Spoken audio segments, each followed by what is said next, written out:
Hi friends, life of Jaya சையம் channel. வாங்க வீடியோக்குள்ளே போகலாம். வீடியோவில் என்ன பார்க்க போகிறோன்னா, புது வீட்டில் ஃபஸ்ட் டைம் இப்போ தான் உங்களுக்கு வீடியோ போடுறேன். பருத்திப்பால் பாயாசம். பருத்திப்பால் பாயாசத்துக்கு தேவையான பொருள்: பருத்தி விதை. நைட்டே 8 ஹவர்ஸ் ஊற வச்சுக்கோங்க. காலையில் எடுத்து மிக்சியில் போட்டு அடித்து ஃபில்ட்ரு பண்ணிங்கன்னா பால் வரும். அந்த பால் 1 or 2 டைம்ஸ் வாட்டர் விட்டு நல்லா பிழிஞ்சு எடுத்துக்கோங்க. எடுத்திங்கன்னா இந்த மாதிரி திக்கான பால் கிடைக்கும். அந்த பால், ஜவ்வரிசி, மண்டை வெல்லம், சுக்கு, ஏலக்காய், ப்ளஸ் கொஞ்சோண்டு ஒரு கை பச்சரிசி ஊற வச்சு மிக்சியில் அடித்து வச்சுக்கோங்க. ஜவ்வரிசி வெந்துருச்சு.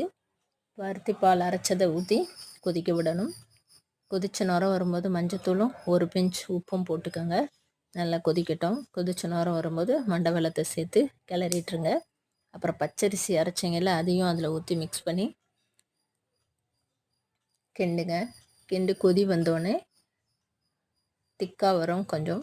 அப்போ ஏலக்காய் பவுடரும் தேங்காய் துருவி வச்சு அதில் போடுங்க. போட்டு இறக்குனா சுவையான பருத்திப்பால்.